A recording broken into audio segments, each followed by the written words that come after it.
Oh, there we go. All right. Hey, I'm Josh. As Colin said, I have a YouTube channel called Bad Apologists where I respond to secular objections to Catholic beliefs. And so it's Catholic apologetics, but typically when you hear that phrase, what people think of is like the Catholic Protestant dialogue, but this is more like the Catholic atheist or Catholic secular world dialogue. And so right now I'm mostly focused on the issue of God's existence and responding to those sorts of objections. And so I'm going to be presenting what's traditionally called a metaphysical demonstration, but I mean, that terminology isn't really relevant in order to understand the argument. Basically, it's just a philosophical argument for the existence of God. And so, I mean, if you want to just jump into it now, I can. I don't know if we wanted to wait for more people or what. What are we thinking? Yeah. I think you can kind of jump. Well, maybe just a prelim question, just so you Mm-hmm. can kind of tee it up, and that way people won't come in midstream. How did you get interested in doing apologetics? And then a background too. Like, so Josh has been around St. Anselm for like a long time, and when I started doing youth ministry, you were like, not even a teenager yet, which makes me old, like officially Mm. old. So you've obviously grown up, are surrounded by faith and prayer and music and praise and worship and all that awesome stuff. Um, this whole reality of apologetics, like what drew you into kind of diving in at that level? Yeah, so it almost kind of just happened by accident, just browsing on YouTube, stumbling across atheist content and just being fascinated. The thing that like it would be one thing to just stumble across, opposition to things you believe, like that happens all the time. But with this thing called the new atheist movement, most people characterize it this way, where it's like their confidence is disproportionate to their competence, where like they're just so arrogant and they just think that like not only are religious people wrong or mistaken or incorrect, they're delusional, they're crazy, they're insane. And so combine that with the fact that the arguments they're making they're just not particularly good. And that's not to say that there's like no arguments that need to be taken seriously. There are serious philosophers that put forward serious arguments, but people like Richard Dawkins and Christopher Hitchens, they're in a sort of different category. And so that's what got me into apologetics initially. What made me want to throw my own hat into the ring was how, I basically get like so much information off YouTube. And so I was looking, what is the Catholic side of this on YouTube?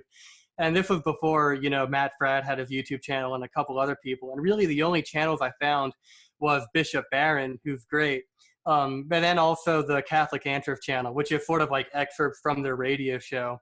But like, just those two people, that's like, you look at the atheist side and there's like hundreds of channels, so I thought I should, try to throw my own hat into the ring. And so basically what I did from there, that was when I was about 19 years old. And so then I spent the next 5 years studying like Thomistic metaphysics and, just how to respond to all these sorts of objections. And now, granted, the reason why it took so long, not only was it just, I really wanted to get this right, but I also was just putting it off for way too long. But, as of a few months ago, I launched the channel. I have the whole kind of thing planned out. What I just finished on my channel was basically the argument you're going to hear tonight. It's separated into like a 3-part series. And then so now that I have that out, next up, I'm going to be answering common objections. So like tomorrow, I'm coming out with a video asking the question, is science the only genuine source of knowledge? So responding to scientism, because that's like one of the biggest objections, right? And so, yeah, I'm just going to take it from there. And let me see if there's something else I'm missing. Yeah, I mean, that's pretty much it, I think. That's awesome.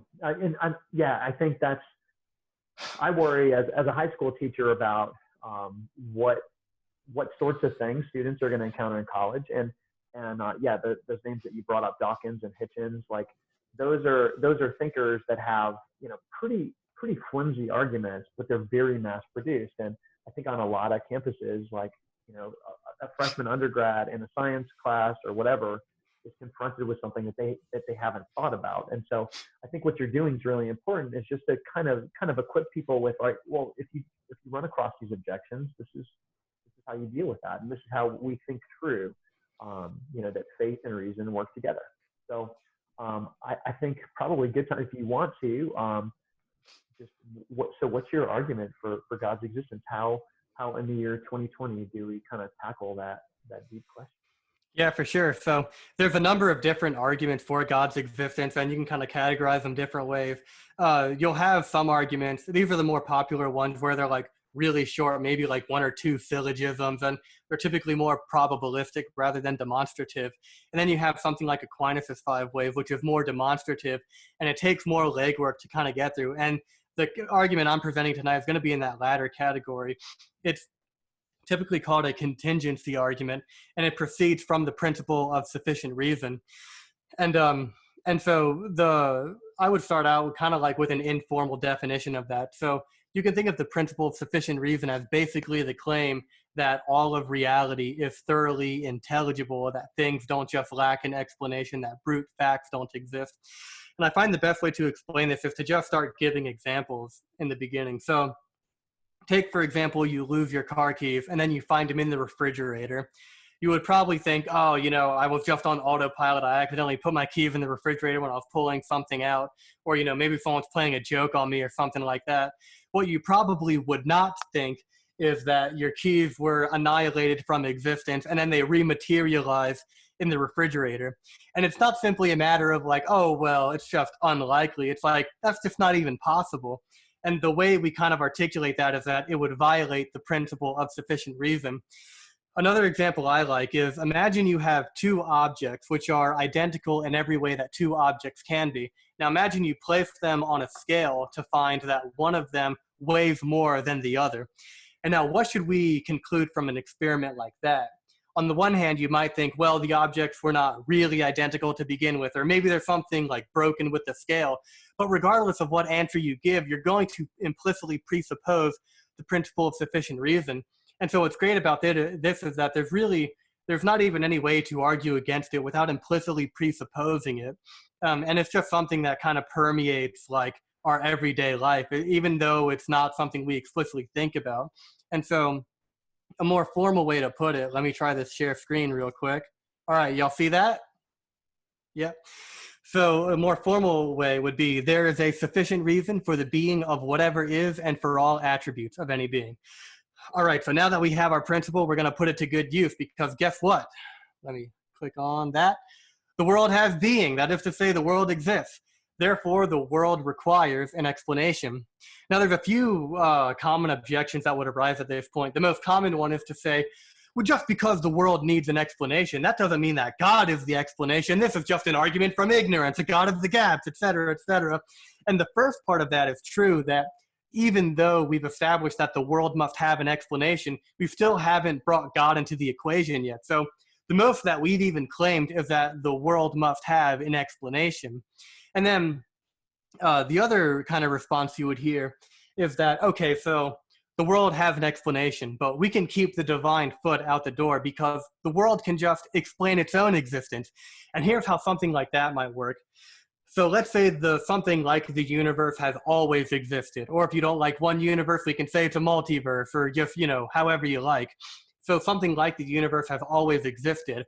And we can explain each item in the universe by each item that came before it. So, one thing causes the next thing, and then that thing causes the next thing.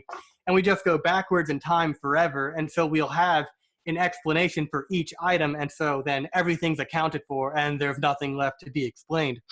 So the way to go about answering this is to show that we really have not accounted for everything. And we get it in an analogy from Leibniz. It's called the geometry book analogy. So imagine you have a geometry textbook, and the information in that book was copied over from a previous book, which was copied over from a previous book. And just like, the always existing world, there's just infinite geometry books, and they go into the past forever of copies of copies of copies. And so we have these infinite geometry books. And so we can ask a question like, well, why is it geometry rather than algebra? Or why does this series even exist at all? And these are questions that we are unable to answer by simply pointing to some item in the series. In order to answer that, we would have to appeal to something outside of the series altogether, if such a series were even possible. Another example I like imagine you find out one day that you're a clone, and then you track down your clone, and you find out that your clone is actually a clone of someone else. And the similar thing, we have infinite clones going backwards in time. So then we can ask, so why do you have the eye color that you have? Why do you have the genetic makeup and the DNA that you have, rather than something else or nothing at all? And so it's these sorts of illustrations that just intuitively show us that even if the universe has always existed, that doesn't mean that it can just explain its own existence. And so it's important to note that for this kind of argument, we can just grant for the sake of argument that the universe always existed. And by doing this, we're able to undercut all those debates about, like, A theory of time versus B theory of time, or like, all these different theories of the universe and so forth. And so let's see. And also, it's important to note that when I speak of like the world, that can refer to either a universe or multiverse or whatever. Because if I just say like the universe needs an explanation, then someone could say, oh, well, the multiverse. But that would just relocate the problem rather than solve it. So let's see where we're at now. So we got that. And so even if we have an approximate explanation for everything, we still haven't explained everything. And then this brings us to our next principle, and that is the principle of selection, that says if something could have been otherwise, it cannot explain its own existence. So just like the information of the geometry textbook or the genetic makeup in the clone analogy, these things could have been otherwise, or they could have not been at all. So then how do we account for these things? And we can't just appeal to the things in the series. We have to appeal to something outside of it. So if it could have been otherwise, it cannot explain its own existence. And now we apply this back to our argument. If the world is unable to explain its own existence, the explanation must be found in something not of the world. The world is unable to explain its own existence for reasons already said. Therefore, the explanation must be found in something not of the world. Now, this is another point where someone might say, okay, but, how do you know this is God? But, we still have yet to bring God into the equation yet. And so let's see where we're going from here. Let me go back to this share screen. Okay, so now what we have is we have the world that's in need of an explanation, and then we have this thing that is going to explain the world. And now I find it helpful at this point to use something like a placeholder. So for the sake of the argument, let's just say that the world is explained by a flying spaghetti monster. So there's the world in need of an explanation, and then there's the flying spaghetti monster. And so the way we proceed is by asking the same questions of the flying spaghetti monster that we did of the world, which is, does it need an explanation itself, and can it explain its own existence? And then one more thing to note, because this might be the most confusing part of it, where we're not talking about something that started the Big Bang or something happening like at some point in the finite past. We're saying that the universe has always existed, at least for the sake of argument. And so you can think of the relation of like the world and then this thing we're calling the flying spaghetti monster sort of like over and above the series of things in the world. And this is going to make a lot more sense when we get to our next example. So we have these three options here.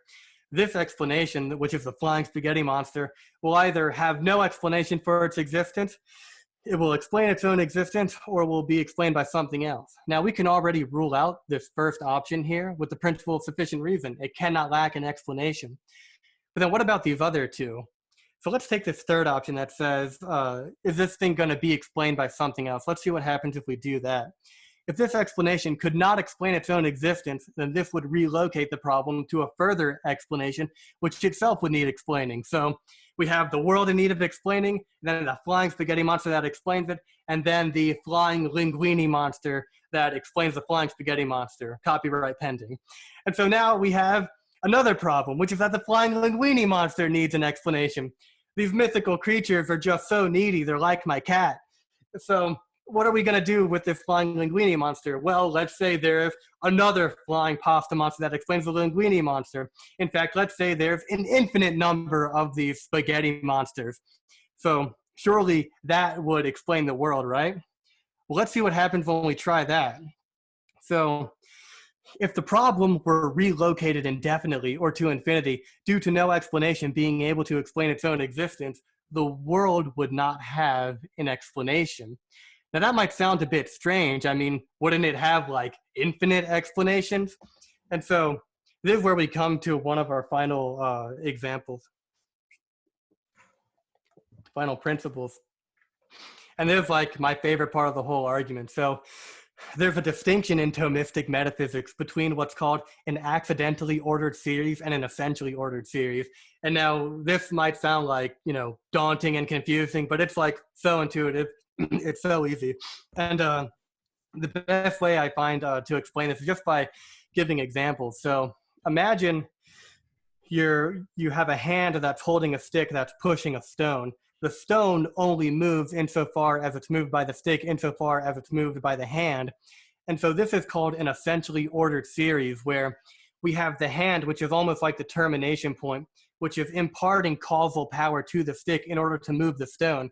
Because a stick by itself can't move anything. Even if the stick were infinitely long, it needs something to act upon it. And so with the essentially ordered series, we have a primary source which imparts causal power to the rest of the series.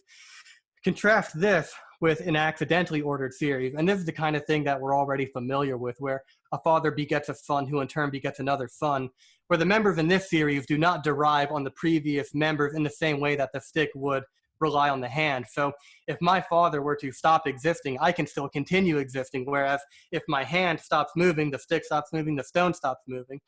And so that's the distinction to be made there, the essentially ordered and the accidentally ordered.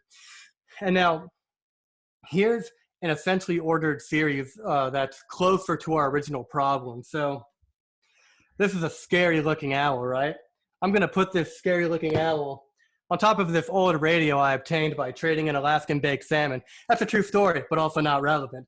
The owl is 4 feet off the ground insofar as the radio holds it up, insofar as it's held up by the desk there, and, as so far as it's held up by the foundation of the house and so forth. And we can think of the earth as kind of like being like the hand was in the hand stick stone analogy, where the earth is the terminus for this. It is the foundation, which is the intelligible foundation that imparts intelligibility or explanatory power to the rest of the series. So imagine a similar thing. First of all, this thing is pretty scary. We're gonna do something else. There, that's much scarier. Whatever. So imagine the owl is on the radio, which is on the desk, but the desk is suspended in midair. It's just floating there, and there's no explanation for the desk floating. And there's the radio on the desk and then the owl. And I'm like, how did my owl get up there? And then Colin says, well, isn't it obvious? The owl is held up by the radio. But that's not a real answer, because the radio has no explanatory power, because it would have to get that explanatory power imparted to it from the foundation. And in this example, the floating desk would be the foundation, but it would be unintelligible. And so it would have no explanatory power to give to the rest of the series. So now here's another example. And also we're going to do away with that. And put Totoro up there. That works. Except it's not an owl, so it's kind of off-brand. But hold on, I can remedy this. There we go. Now Totoro's an owl. So imagine you have the Totoro owl on the radio, which is on the desk, and then the desk is on another desk, which is on another desk, and we have an infinite number of desks, and they just descend into the abyss or whatever. And there's nothing holding it up, suspending it in the air. It's not reaching any kind of bottom. Presumably, they would all just fall down, even if it's an infinite number of desks. They don't have any power to hold anything up by themselves, just like the stick can't move the rock by itself. And so, likewise, if I was going to explain the owl being suspended in midair, I can't just say, oh, it's an infinite number of desks that's holding it up. And the reason that is precisely because it is an essentially ordered series. So with the accidentally ordered series, if you want to argue for like no infinite regress for that, you'd have to give a different argument. But with the essentially ordered series, it is by virtue of the fact that it is an essentially ordered series that it must have an intelligible foundation to impart intelligibility to the rest of the series. So then let's get back to the argument. So now this slide will probably make much more sense. If the problem were relocated indefinitely or to infinity due to no explanation being able to explain its own existence, the world would not have an explanation. So we can't just say, oh, it's infinite pasta monsters, because that would just relocate the problem, but it wouldn't actually explain anything. So if this explanation, wait, oh, I went backwards. So the world must have an explanation, and that's something we already established by the principle of sufficient reason. So then this scenario here of it being relocated indefinitely, that just can't work, because that would result in the world not having an explanation. But we've already proven the world must have an explanation. Therefore, the problem cannot be relocated indefinitely, and what ultimately explains the world must not be explained by something else. Therefore, the ultimate explanation of the world must also explain its own existence. And so this is what's called metaphysical necessity, where, like, so you remember the principle of selection, where if it could have been otherwise, it can't explain itself. Well, we just discovered something that could not have been otherwise, that can explain itself. And so there's no way you could like rearrange something else in order to get a result where this thing doesn't exist. Like if my parents never met, I wouldn't exist, but you wouldn't be able to do the same thing with this conclusion we reached. And this is a distinctly divine attribute. And from this point, you would typically move on to a stage 2 where we prove like omniscience, omnipotence, omnibenevolence. But I think that would go kind of beyond the scope of what we're doing here. So for all intents and purposes, I'll just say this is what all men call God. I think that was Aquinas' line for all of his 5 ways. And there we go. That's my argument. Bam. Owls, desks, the bare necessities. That's a powerful argument, though. I think it's just to kind of follow through, and I think what it does is it attacks a lot of, like, you bring up the spaghetti monster, but if anyone has like kind of patrolled YouTube for kind of like the atheist trolls who make fun of people with a position of faith, they'll often go to that. Well, this idea of a God is, you could say there's some flying spaghetti monster, right? Linguini monster, or Thor, or Poseidon, or whatever. Right. And so I guess this is really just it's to get in the door to establish that there has to be this first mover, and really I guess what this is doing is with 3 live bullets, it does nothing, and he runs out of ammo. Hello? Hold on. I'm here. What's up? Oh, hello. I don't know. Something just happened there. We got, okay. All right. So, let's take a look here. All right. Anyone have any questions? I'm still here. I'm good. Hey. I'm sorry I missed out. Oh, all good. Well, welcome. Oh, we're gonna I'm open the floor. Oh, gotcha. All right, we're gonna open the floor for questions just about now. So, anyone have any questions for Josh? Should we say something about how we're doing questions, or like give it in the chat, or are we saying it, or? Yeah, let's actually start. We'll start with the chat feature, because I think that's a way to kind of keep it tidy, and then if we do your question and you wanted to kind of comment out loud, you can too. But we'll start with the chat feature. That's a good way to shift. So Emily, I see that you said I do. So go ahead, kind of type in what you're wondering, what you're thinking.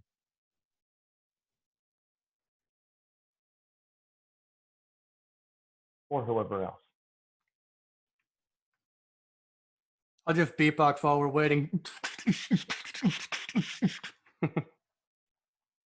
I'll just dance. There we go. There we go. Hey Grant, how you doing? All right, let's see. Well, I've got one. I'm like, I don't want to blow it up, but let's go for the evil stuff. Oh, for sure. Yeah, let's talk about, like, okay, so I think there are those 2 classic arguments against God's existence. The one is like, all right, well, we don't really, science in itself is complete, and I think you just obliterated that. Like it's not, we need something outside that series. There's all these intelligible things that are out there, but really there has to be something outside of the series. There has to be something that we stand upon. But then there's the question, but is he good? So if we live in this world where of insecurity, where things fall apart and it seems like bad things happen to good people and people suffer, what would you say to that? Oh, good. And I see we got, actually, maybe we go. So Melanie, hey Mel, she came in late and she's looking for a quick summary. Can you read that? Okay, this will be, let's see, there is a kind of a quick summary I have on my channel too. So basically we begin with the question of why is there something rather than nothing? And we begin with three options. Either the world is able to explain its own existence, the world is unable to explain its own existence, but it needs an explanation, or there's just no explanation at all and the world is a brute fact. The principle of sufficient reason, which says that all reality is intelligible, rules out the option that says the world just can't have an explanation. And then I had this principle called the principle of selection, which says if something could have been otherwise, then it cannot explain its own existence. And so we've established the world both needs an explanation and it cannot explain itself because the world could have been otherwise. And this would remain true even if the world had always existed. And so from here, we say, all right, so we have this world and then we have this mysterious explanation, but what can we say about this? Well, we're going to ask the same questions. Does this explanation explain its own existence? Does it not have an explanation, or what's up with that? We can use the principle of sufficient reason again to rule out the option that says that this other explanation just doesn't have an explanation. So this thing must have an explanation. And then we also note that this kind of series is called an essentially ordered series, where in order for the world to have an explanation, whatever ultimately explains the world by matter of metaphysical necessity must also have an explanation itself. And so that way we're able to rule out the other option of like this ultimate thing being explained by some other thing. And so we have the world and then this ultimate foundation of all reality, which is the intelligible source of all intelligibility, which imparts intelligibility to the world, and this all men call God. That was basically a beatbox version of it. Yeah. Right. So let's do the problem of evil first, and then go on to what Emily said about science. Yeah. So when talking about the problem of evil, the first thing to say is like what I'm going to say here is just the beginning of an answer. Like you could fill libraries of books with this. So the first place that we always need to begin is by drawing a distinction between the intellectual problem and the emotional problem. And here's what I mean. Someone calls you up on the phone and says, my parents are in the hospital because of the coronavirus. They're in that high-risk category. How could God possibly allow this? That is probably not a good time to bust out the philosophical arguments, right? But if you're in a formal debate with someone and they say, if one of two infinites exists, then the opposite would be outright obliterated. But God is meant to be infinitely good. But if such God existed, there would be no evil discoverable. But there is evil discoverable. Therefore, God does not exist. So something like this, we can take more of the intellectual approach to it. And now we're going to make a further distinction between what's called the logical problem of evil and the evidential problem of evil. The logical problem of evil is like the thing I just spelled out, where it's saying that like the existence of evil is just like the existence of God is completely incompatible with evil in the world. We're not saying it's merely unlikely, it's just outright impossible. Now, it's important to note from the get-go that this variation has largely just been abandoned by most atheist philosophers, at least in my experience. And the reason why is that there's this hidden premise that like if God existed, then God cannot allow evil to bring about a greater good, or cannot have some morally sufficient reason to have evil, to allow evil to happen. And so keep in mind, we're saying that God allows evil, not that God directly causes evil. And I can elaborate further on that if need be. But basically, like, here's an analogy, because I think, like, I understand that claim by itself just sounds absurd. It's like, we can just think of so many horrible examples and say, how could God possibly allow this? But think about this. If you were standing 2 inches away from the Mona Lisa, from your perspective, you would say, this painting is completely unintelligible. It's just like random paint just thrown on with no design, no purpose or anything. But if we were able to zoom out and basically have the painter's perspective, we would be able to see that it actually makes a beautiful painting. And so likewise, from our finite, limited perspective, we're like not even in a position to make that kind of judgment to say like there's just absolutely no reason that God could allow this kind of evil. And so that's kind of a basic summary of how to respond to the logical problem, which again, that is typically not what you're going to come across. What you'll come across is the evidential problem, which just says that evil makes God unlikely. And so they'll grant that, like, okay, so we're not in a great position to know definitively that God can allow evil to bring about a greater good. But I mean, look at all the evil in the world. It's just far more likely that there is no God. And there's two ways to go about answering this. The first is that we can have independent grounds for not only the existence of an uncaused cause, like I've shown tonight, but also for various divine attributes like omnipotence, which is all powerful, and omnibenevolence, which is all good. And because these are demonstrative arguments, and this version of the problem of evil is like a probabilistic argument, you can think of like my demonstration outweighs your mere probability, right? And so that would be one way to go about it. And we'd have to, tease out the particular details of that argument. But so for a while, I thought that this was basically the only way to answer it. But I still think that this sort of painting analogy and that kind of approach, I think this works for this anyway, because if you were 2 inches away from the Mona Lisa, you wouldn't even be able to say that it's probable that this painting is just unintelligible and there's no purpose to it. And so I think likewise, like, we're just not in a good position to make any kind of judgment about that. And so that's kind of my brief response to the problem of evil. And there's like so much more that can be said on it, but there you go. Yeah, I like that you start that. And I like that you start with the distinction too, that depending on which way this is posed to you, if it's posed by somebody who's like going through something difficult, who's just experienced a death, or who just lost a job, or who, they're not looking for perhaps like the philosophical demonstration at that point. There are ways to handle that. But yeah, when you get into the philosophical demonstration, the Mona Lisa, I don't think I had heard it put that quite that way. There's a book called the Bridges of St. Louis Ray. Are you familiar? The Bridge of what? St. Louis Ray. I'm pretty sure somebody on the thread if you know better. But basically, the idea of the book, you have a scientist who loses his faith, and he comes to the conclusion in the end that that basically you can see enough to know that you're looking at the back of a tapestry. We can't see the front side of the tapestry. It's still that we're like this close to the Mona Lisa, but you can pan out enough to see like, all right, well, there's evidence that there's some order and design. It does take faith to believe that there's another side to the tapestry. But yeah, that's powerful stuff. Yeah, and I think another thing to say, so like just in the debates I've seen, the most common rebuttal I've seen to this is basically that the counter apologists will simply restate the problem of evil, but this time use emotionally charged language. So they won't even necessarily like respond to the rebuttal. They'll just say like, they'll just lift a bunch of like heart-wrenching things and say like, how can you possibly say? And it's like, but that's not a refutation. That's sort of shifting over from the intellectual side to the emotional side. It is, yeah, and it does get, even for some of the new atheists, it was a documentary, I guess, called No Intelligence Allowed. I don't know about the whole thing, but Ben Stein is a great interlocutor. You know what I'm talking about? It was him and Richard Dawkins.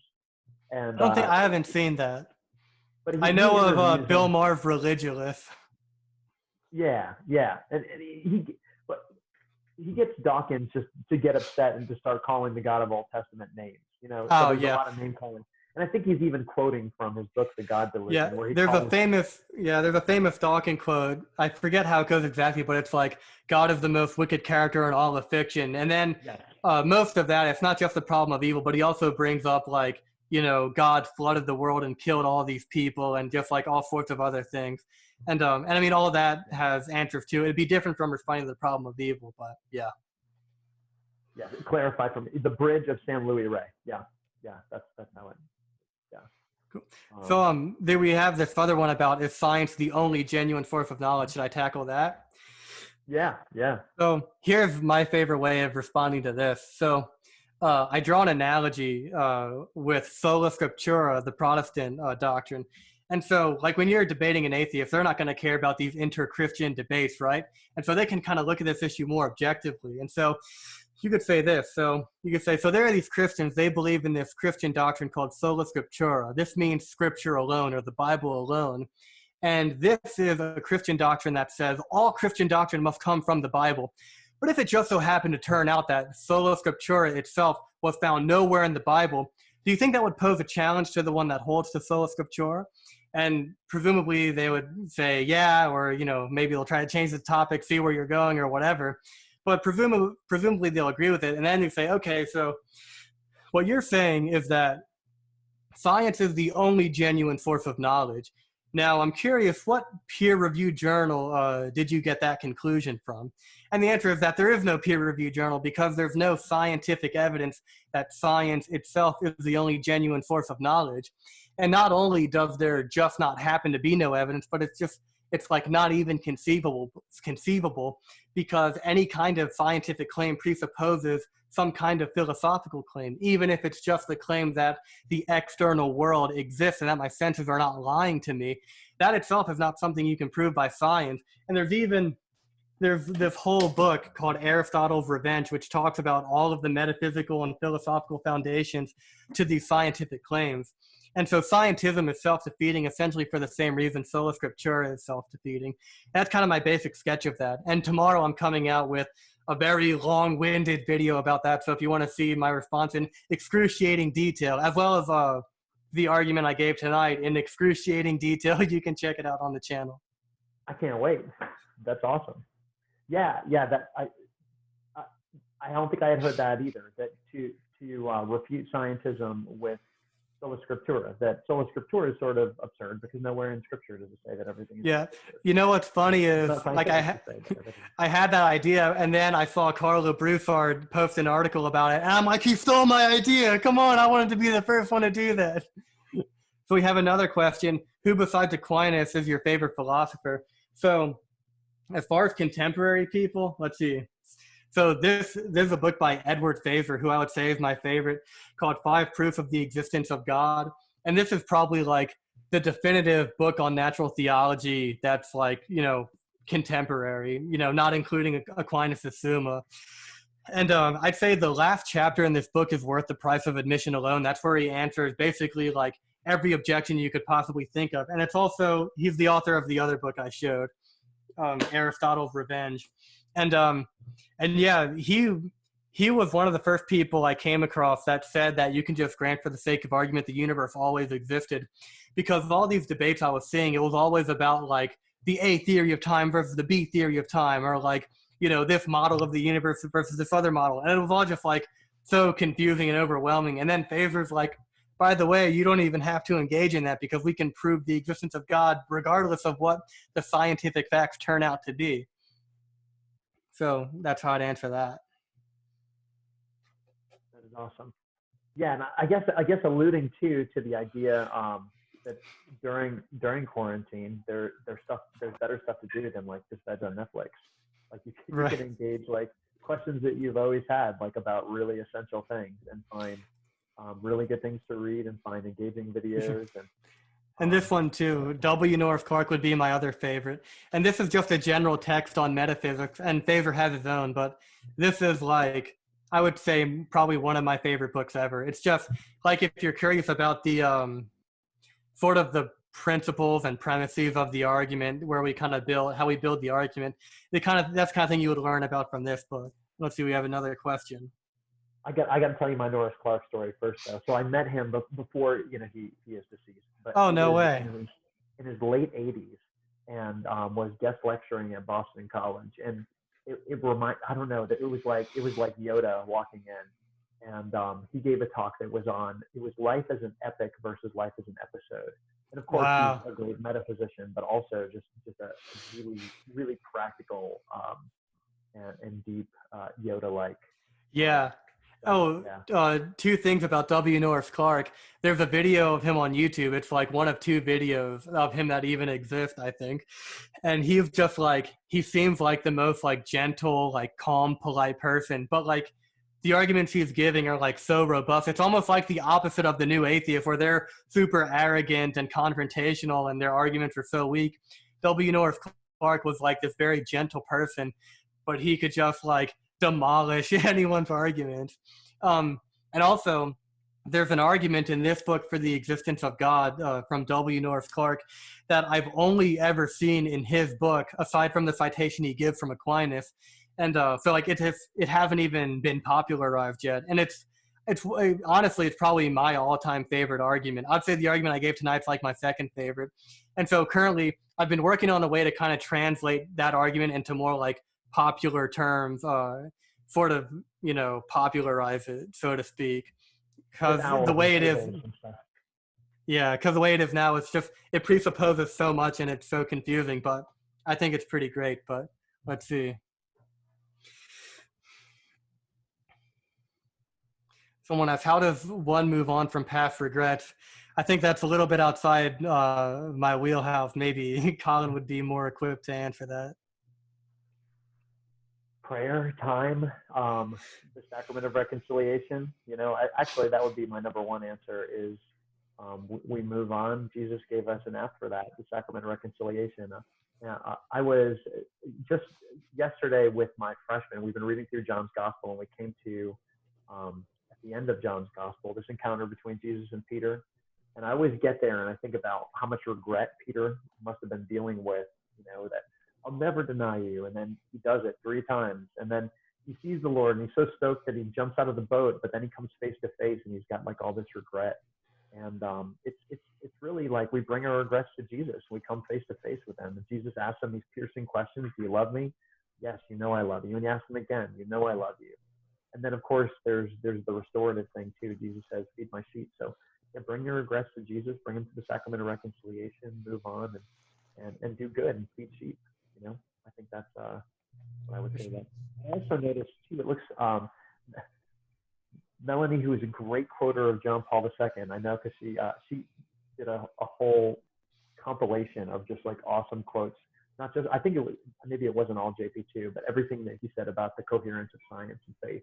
But she's pulling from Fides et Ratio, and we'll read this out. Evil exists as a result of free will to oppose God and refuse to get the goodness God gives his human creation the ability to reason and experience.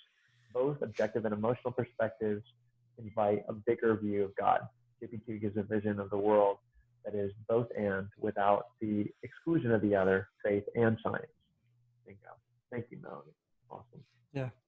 And I just thought another philosopher I like is Karlo Brousard from Catholic Answers.